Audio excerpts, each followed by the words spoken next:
우리 오늘 이렇게 지난 한 해를 하나님 은혜 가운데 보내고 우리들이 어제 송구영신 예배를 하나님 앞에 드리면서 또 나름 새로운 마음의 각오를 하고 하나님 앞에 기도를 합니다마는 오늘 이렇게 또 새로운 첫 주일 여러분 뵙게 돼서 또 반갑고 또 건강한 모습으로 이렇게 시작을 할 수 있게 됨을 무엇보다 하나님 앞에 감사를 드립니다. 지난 한 해도 어려웠던 한 해였습니다마는 우리가 하루하루 살아가는 우리의 삶이 또 한 달을 견디고 1년을 살아간다고 하는 이 삶 속에 우리는 녹록지 못한 그러한 일들이 많이 있으리라고 생각을 합니다. 그러나 새해를 맞아서 이렇게 믿음을 가지고 살아가는 우리 모든 이 성도들은 어쩌면 오늘 다시 한번 우리는 믿음의 첫 단추를 다시 채우는 그런 시간이라고 생각을 합니다. 무엇도 마찬가지겠습니다마는 우리가 시작이라고 하는 것은 어쩌면 두려움을 동반하는 바로 그러한 일이 아닐 수가 없습니다. 한번 동물의 세계라고 하는 TV를 보는데 여러분도 많이 보셨습니다마는 원래는 물에 사는 오리가 알을 저 높은 나무 위에 썩은 옹이 구멍 안에다가 알을 낳고 새끼를 부화시켜서 키웁니다. 새끼를 많이 낳습니다. 한 10마리 정도 이렇게 알을 낳고 새끼가 부화를 해서 열심히 어미가 물어다가 먹입니다. 이 새끼들이 솜털을 먹고 오물오물 그 속에서 점점 커가니까 나중에는 그 집이 비좁아지게 된 것입니다. 그때쯤 되면은 이제 새끼들은 아래로 내려와야 되는데 아직까지도 새들은 과학이 발달하지 못해서 그저 몸으로 때우는 것입니다.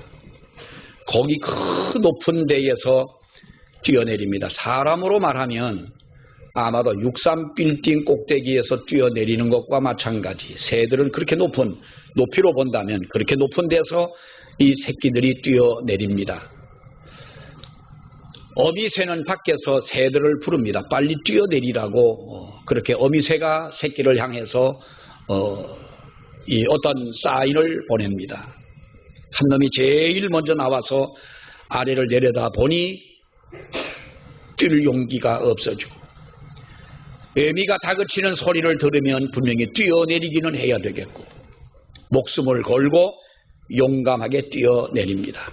한 마리가 뛰어내리면 줄지어서 새끼들이 다 뛰어내리는 그 모습을 봅니다. 어떤 놈은 뛰어내려 부딪혀가지고 기절을 해버리고 맙니다.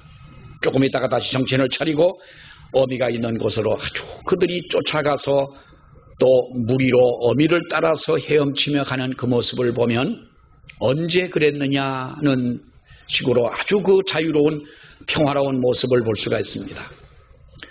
또 시간이 지나가면은 그 새끼들이 어느새 어미가 되어 또 자기들도 똑같은 어릴 때에 그렇게 했던 대로 어미가 한 그 모습을 따라서 그렇게 살아가는 모습들을 봅니다. 어쩌면 여러분 우리가 그 높은 그 자기의 집을 버리고 뛰어내려야만 하는 어쩌면 그래야만 살 수가 있는 그것이 그들의 시작이었던 것이죠.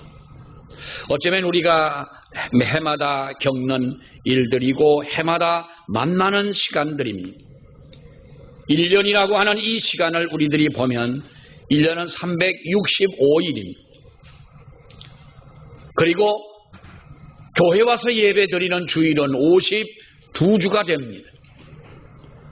시간적으로 따져보면 8760시간의 시간을 우리들이 1년 동안에 그것을 다 소비하며 그 속에서 우리들이 살아갑니다.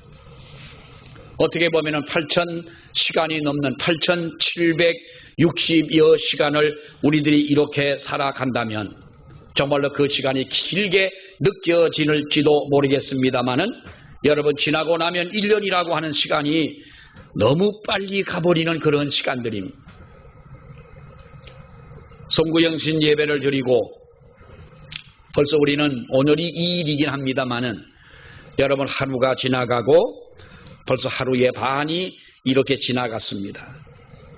첫날부터 이런 말씀을 드려서 마음이 어떨지 모르겠습니다만은 여러분, 사실 아니겠습니까? 지난 한 해를 우리들이 돌아봐도 그렇습니다. 1년이라고 하는 시간이 정말 빨리 지나가 버리고 맙니다.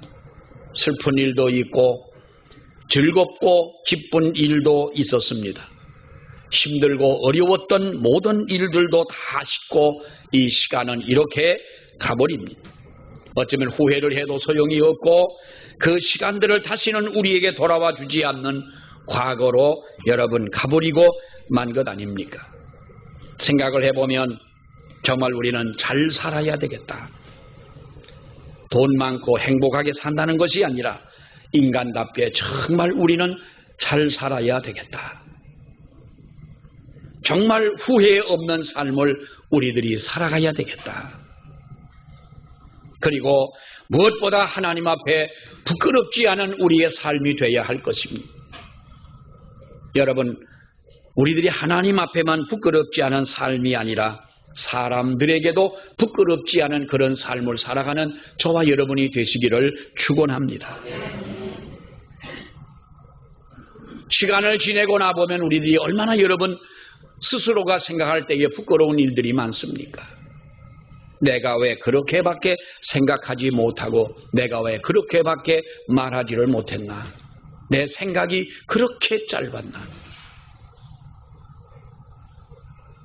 여러분, 그러나 내 마음대로 다 된다면 얼마나 여러분 좋겠습니까?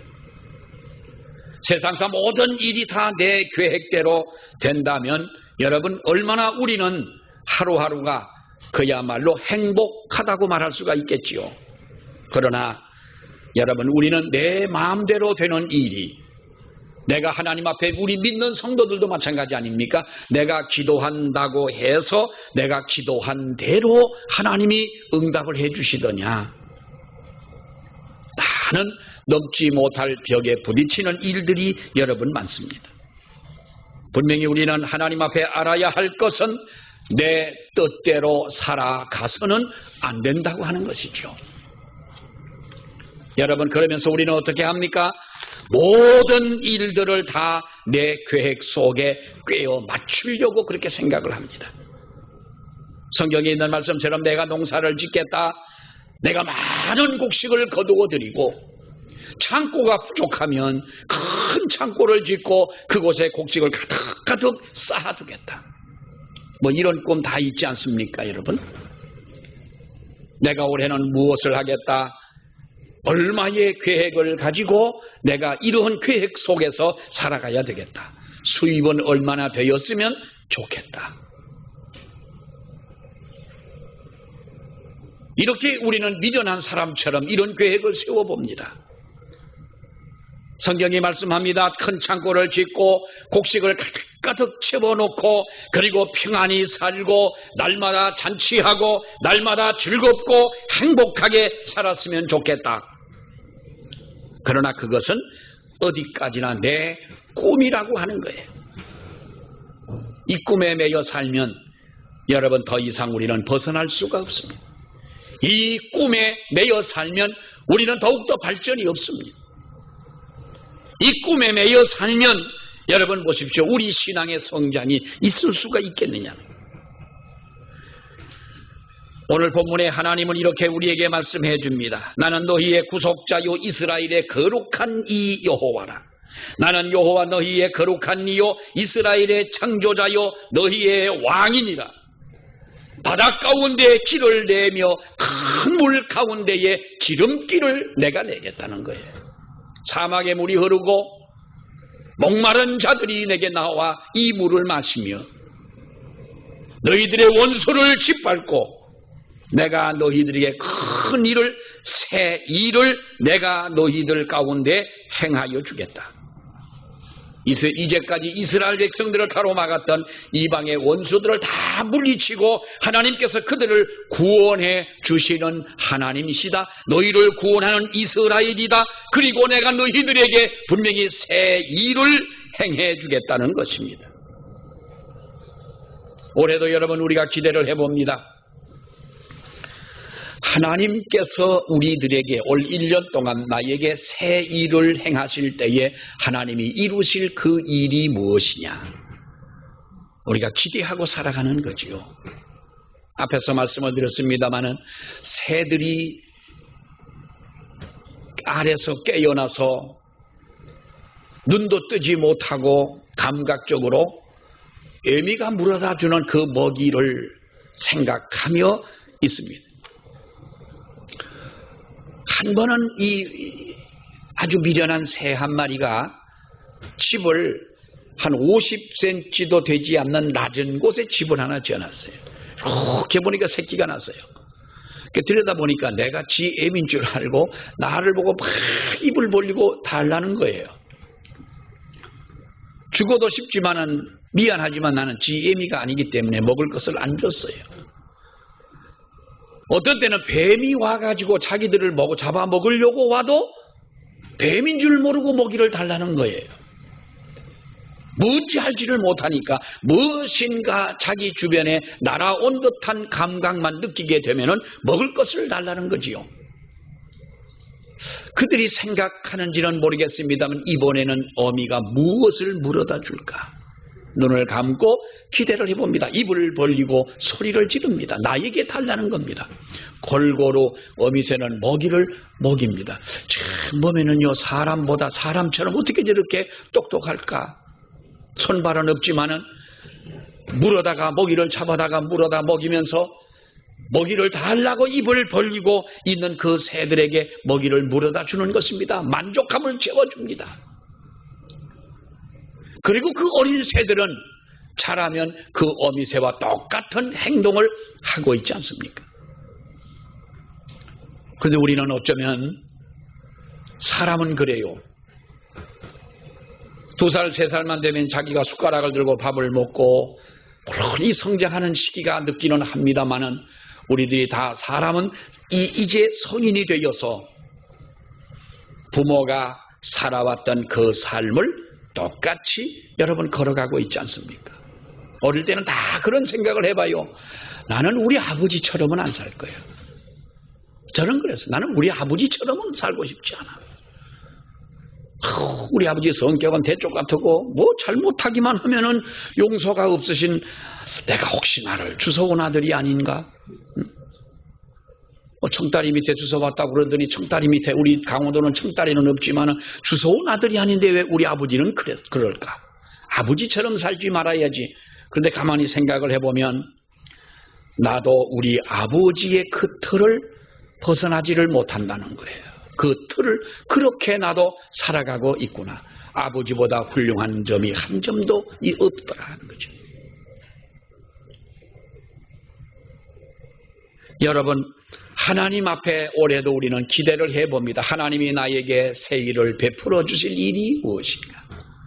믿음의 그릇을 준비하시는 저와 여러분이 되시기를 원합니다. 하나님이 나에게 어떠한 은혜를 베푸시고 하나님이 나를 어떻게 이끌어 가실까? 하나님이 우리의 가정을 어떻게 은혜를 베푸시고 어떻게 우리 가정을 축복하시며 인도하실까? 하나님이 나의 하는 사업을 하나님께서 어떠한 계획을 가지고 우리를 인도해 주실까? 라는 것입니다. 분명히 하나님은 우리에게 말씀합니다. 내가 새 일을 너희들에게 베풀어 주겠다. 그런데 여러분 보십시오. 세상의 모든 것이 뭐가 없습니까? 세상의 모든 일에는 뭐가 없다? 공짜가 없다는 거예요. 하나님도 우리에게 은혜를 주시고 죽은 자를 살리고 안전뱅이를 일으켜 세우고 눈을 보지 못하는 사람의 눈을 보게 하시고 말 못하는 사람을 말하게 하시고 마른 손을 고쳐주셨던 그 주님은 분명히 내가 거저주는 것처럼 물론 하나님의 그 은혜입니다마는 여러분 거기에 뭐라고 말씀합니까? 내 믿음이라는 것을 분명히 말씀합니다. 눈을 뜨고 말하고 일어서고 보고 걷기도 하고 뛰기도 하는 이 기적 속에는 뭐가 있습니까? 하나의 미션이 있다는 거예요. 그게 뭡니까? 바로 너희의 믿음이 무엇이냐? 내가 무엇을 나에게 보였느냐? 하나님의 은혜는 공짜가 아니라는 겁니다. 물론 은혜란 거저주시는 것이다, 우리가 그렇게 말하지요. 구원, 우리들이 예수 그리스도 성령을 받고 우리를 회심케 하시는 그 은혜, 그것은 거저주시는 은혜입니다. 첫 주일부터 핸드폰 소리가 울리니까 기분이 좋군요. 저 소리는 무엇하는 소리요? 떡방아 찢는 소리. 우리는 핸드폰이 울리면 그 다음 주에는 떡을 해오시니까 감사하고 고맙고 잘 먹겠습니다. 여러분, 하나님께서 우리에게 새 일을 베풀어 주신다고 말씀하면서 미션을 주셨습니다. 21절에 있는 말씀을 보십시오. 이 백성은 내가 나를 위하여 지었나니 나를 찬송하게 하려 함이니라. 하나님을 찬송하라. 하나님께 영광을 돌려라. 하나님을 기쁘시게 해드리는 우리들이 되라는 거예요. 찬송하고 하나님께 영광 돌리고 하나님이 기뻐하는 이 삶, 이것이 우리에게 주신 미션이라는 거예요. 인간의 제일된 목적이 뭐라고 그랬어요? 하나님을 영화롭게 하고 영원토록 기쁘시게 하는 것이 우리 인간의 목적이라는 거죠. 그렇다면 이것은 우리에게 주신 하나님의 미션인데, 이 미션을 성공하고 하나님이 원하시는 그와 같은 삶을 우리들이 살아갈 때에 하나님은 거기에 새 일을 행하신다라고 하는 것입니다. 앞에서 말씀을 드렸습니다만 1년 365일 우리가 8760시간을 하나님 앞에 살아가게 되는데, 이 많은 시간들 속에 시간을 말하는 이 헬라어에 보면은 두 가지 의미를 가지고 있다고 언제도 말씀을 드렸습니다. 하나는 카이로스라고 하는 시간의 개념과 또 하나는 크로노스라고 하는 시간의 개념이지요. 이 카이로스라고 하는 시간은 하나님의 시간이라고 하는 것입니다. 그리고 크로노스라고 하는 시간이, 다시 말하면 이것은 바로 연대기적 인생을 가리키는 시간이기도 합니다. 내가 이 세상에 태어나서 일하고 먹고 쉬고 즐기고 살아가는, 잠자고 하는 이 물리적인 시간들, 이것을 가지고 우리는 크로노스라고 하는 거예요. 하나님의 때와 하나님의 기한, 그리고 순종이라고 하는 대가를 지불하면서 우리가 하나님 앞에 살아가는 믿음의 사람, 즉 하나님과 함께한 우리의 인생에 꽉 찬 이와 같은 믿음으로 살아가는 이 시간들, 이것은 카이로스라고 하는 거예요. 모든 성도들이 하나님의 꿈을 이룰 때 바로 이 시간이 크로노스라고 하는 시간이 아니라 카이로스라고 하는 시간이다. 여기서 여러분, 우리에게 중요한 도전이 하나 있습니다. 연대기적으로, 다시 말하면 물리적으로 우리가 80을 살고 90을 살고 우리들이 100년을 이렇게 살았지만 하나님의 영광을 위한 시간에는 아직도 미치지 못하고, 우리들이 하나님 앞에 영적으로 성장하지 못하고 아직까지도 우리가 유치한 삶을 살아가는 사람들이 있다는 겁니다. 이런 사람들은 어떤 시간을 보냈느냐? 카이로스라고 하는 것이 아니라 크로노스 시간에 충만한 사람들이라고 하는 거예요.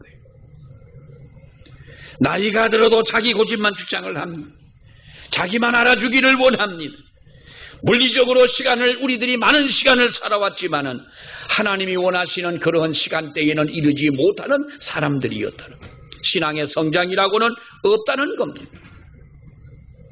우리가 지난 1년 동안 살아오면서 여러분, 우리는 무엇보다도 하나님 앞에 우리 신앙의 성장을 가져와야 되지 않겠냐는 거예요.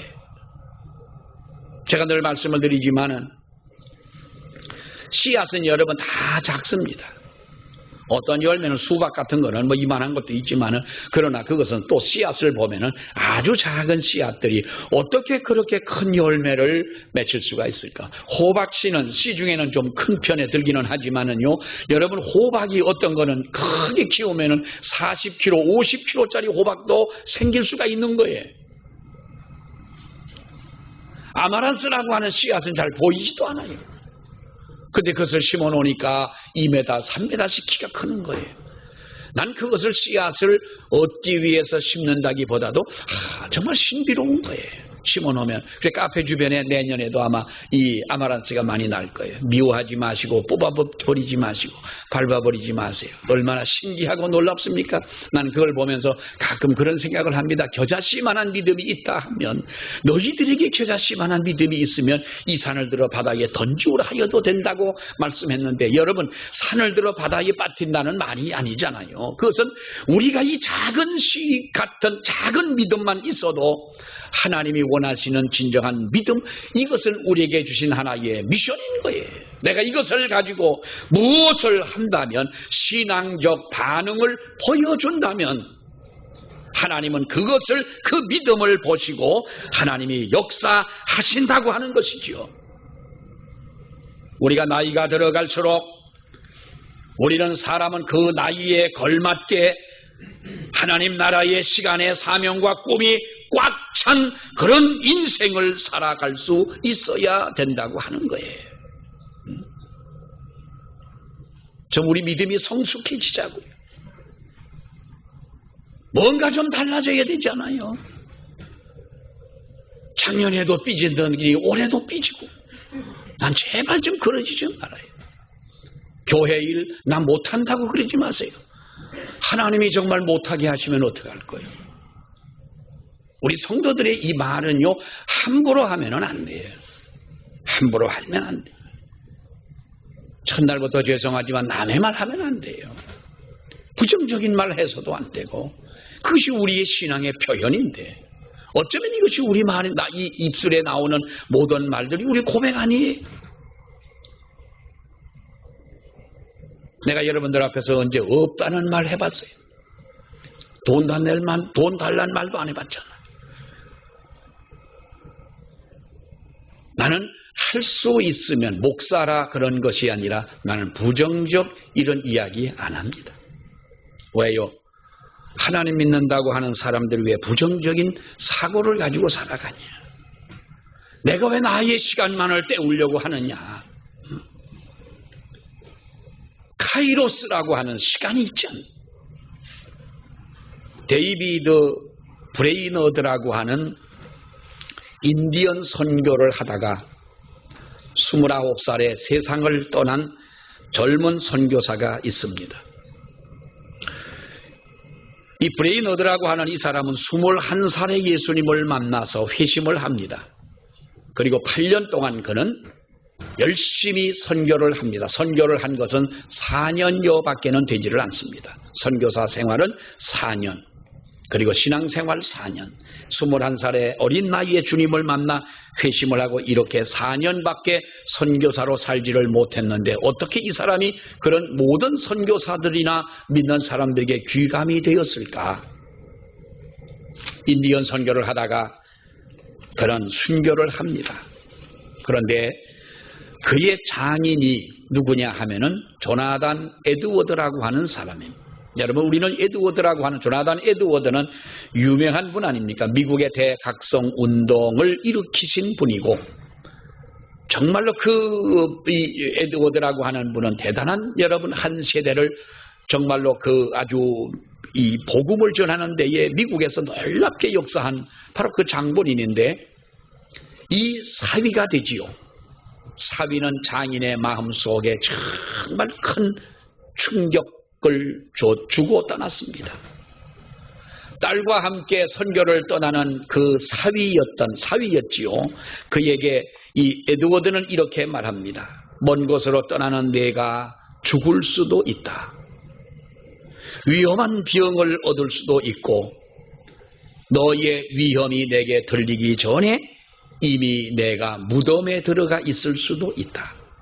그러나 내가 가장 관심을 갖는 것은 너의 영혼에 관한 것이다 라고 이 선교를 떠나는 사위와 딸에게 이렇게 에드워드는 부탁을 합니다. 짧은 인생, 그야말로 얼마 안 되는 그와 같은 삶을 살아갔지만은 정말로 그는 자기를 위해 산 것이 아니고 하나님을 위하여 살아간 카이로스의 시간으로 그는 꽉 찬 인생이었다. 예수 믿고 8년밖에는 회심하고 8년밖에는 되지 않았지만은 4년밖에 선교를 한 것은 없지만은 그러나 그의 시간은 무엇으로 채워졌느냐는 거예요. 에콰도르에서 선교를 하다가 피를 뿌렸던 남미의 선교사 짐 엘리어트라고 하는 이 사람도 29에 그도 세상을 떠나지 않습니까? 젊은 아내를 두고 자식을 두고 그는 에콰도르에 선교를 갔다가 제대로 복음도 전하지 못하고 그들은 순교를 당합니다. 그러나 그의 죽은 죽음은 결코 헛되지 않은 것을 우리는 잘 알고 있습니다. 몇 년 전에 그 영화화가 돼서 여러분도 보셨겠습니다마는 그 피를 흘린 결과 많은 사람들이 예수님을 믿고 회심하고 하나님께로 돌아왔던 것을 봅니다. 여러분, 이런 위대한 신앙의 선배들의 살아온 삶, 이 알찬 시간들, 이 시간을 가르쳐서 우리는 우리가 나를 위하여 내 계획 속에 보내는 어영부영 보내는 이런 시간이 아니라 하나님의 시간에 초점을 맞춘 카이로스의 그 삶을 살았다는 것이죠. 우리나라에 와서도 복음을 제대로 전하지 못하고 배에서 내리자마자 순교를 한 토마스 선교사는 영국에서 태어난 사람입니다. 24살이 되던 1863년에 그는 중국 선교를 그렇게 원했는데 중국의 선교사로 이 넓은 중국 땅을 들어오게 됩니다. 선교를 펼쳐보지도 못한 곳에서 그는 그 사랑하는 아내를 잃습니다. 풍토병으로 인하여 그의 아내가 죽으면서 한때의 선교의 위기를 당하게 됩니다. 그러다가 그는 1866년에 다시 배를 타고 이제 우리 한국으로 오게 됩니다.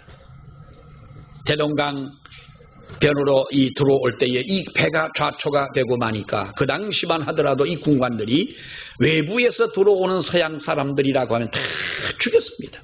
토마스만 죽은 것이 아닙니다. 배가 좌초가 되고 배에서 불이 붙었습니다.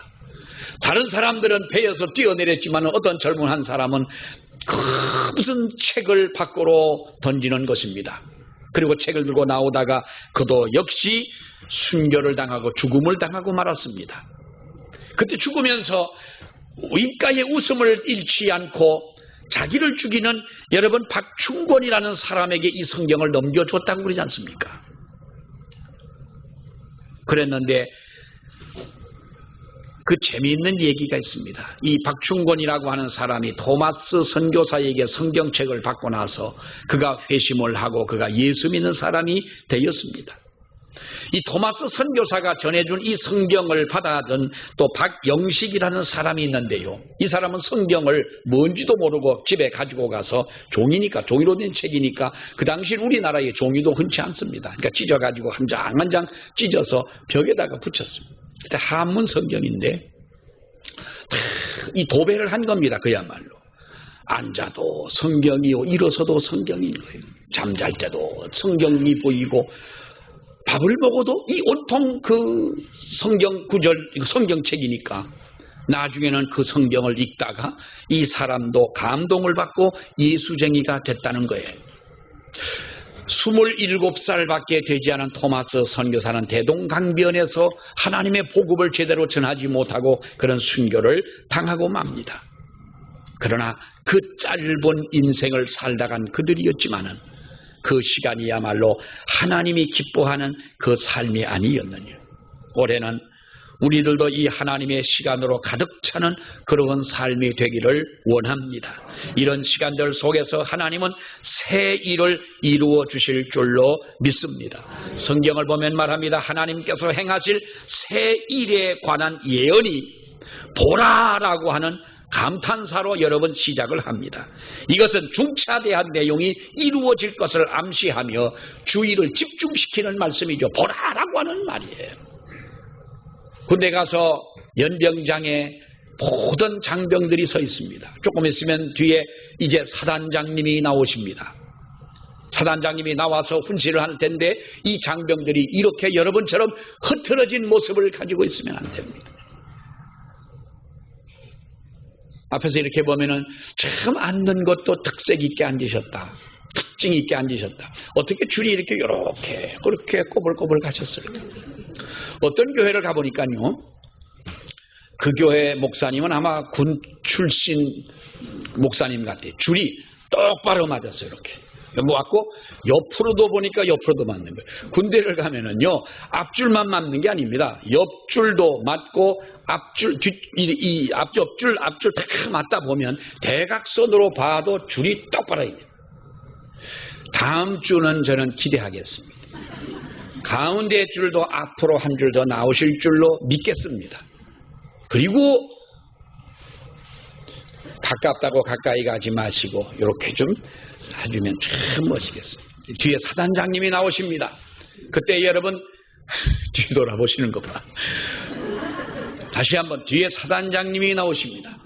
그러면 앞에 있는 교관이 여러분 장병들에게 뭐라 그럴까? 전체 차렷 그럽니다. 차렷은 숨도 쉬지 말고 똑바로 움직이지도 말고 서 있어요. 그런 자세를 할 때 문을 탁 열고 사단장님이, 그때는 지금은 별 2개가 뭐 아무것도 아니죠. 그때는 여러분 이 일반 병들 때에 별자리를 본다는 것은요, 그야말로 하늘의 별은 많이 봐도 그 별은 보기가 힘든데 쫙 나오십니다. 빛이 번쩍번쩍 나는 것 같습니다. 그리고 하는 말씀을 기대합니다. 보라라고 하는 말은 그것입니다. 차렷하면은 차렷하시길 바랍니다. 전체 차렷. 차렷이라는데 왜 눈알을 돌립니까? 눈 돌아가는 소리도 들리지 말아야 됩니다. 이것이 바로 보라라는 말이에요. 보라. 뭐라 그럽니까? 내가 새 일을 행하리라. 나타낼 것이다라고 하는 이 말은 싹이 트다 솟아나다라는 말이에요. 미래의 사건들에 대해서 장차 이스라엘 백성들 가운데에 하나님이 행하시는 새로운 사건이 마치 싹이 돋아나듯이 도래한다는 거예요. 하나님은 우리에게 새 일을 주실 줄 믿습니다. 새 은혜를 베풀어 주실 줄 믿습니다. 우리를 이끌어 가실 줄 믿습니다. 이 은혜 가운데 올해도 하나님 앞에 승리하는 저와 여러분이 되어야 할 줄 믿습니다. 무엇보다도 하나님 앞에 우리가 크로노스라고 하는 시간만 많이 갖고 나만을 위해서 살아가는 것이 아니라 하나님의 그 시간으로 가득 채워지는 이 은혜가 있기를 축원합니다. 기도하겠습니다. 하나님 은혜 감사합니다. 2022년 새해를 우리에게 주신 하나님 앞에 감사와 영광을 돌립니다. 아버지 하나님,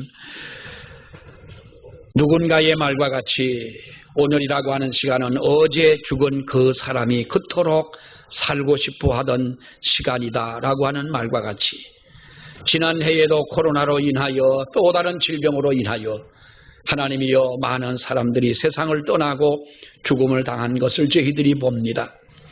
또 어려운 가운데 하나님의 교회를 개척하고 하나님의 복음을 전했던 젊은 목사님이 아버지 하나님 며칠 전에도 코로나로 인하여 세상을 떠났다는 이야기를 저희들이 들었습니다. 그분들이 볼 때에 얼마나 살고 싶어 했고 얼마나 보고 싶어 했고 얼마나 또한 만나고 싶어 했던 이 시간들입니까? 그런데 우리들에게 이렇게 값없이 2022년이라고 하는 새해를 허락하여 주시고 이렇게 살아서 하나님 앞에 나와 예배할 수 있는 은혜를 허락하신 아버지여 감사와 영광을 돌립니다. 우리들이 이렇게 1년 365일을 하루하루 살아가는 동안 나를 위한 시간, 욕심적인 세상적인 그런 시간들을 살아가는 것보다 하나님의 거룩한 시간에 초점을 맞추고 하나님의 말씀과 은혜와 하나님으로 충만한 삶을 살아갈 수 있는 저희들이 다 되게 하여 주시옵소서. 예수님 이름으로 기도하옵나이다. 아멘.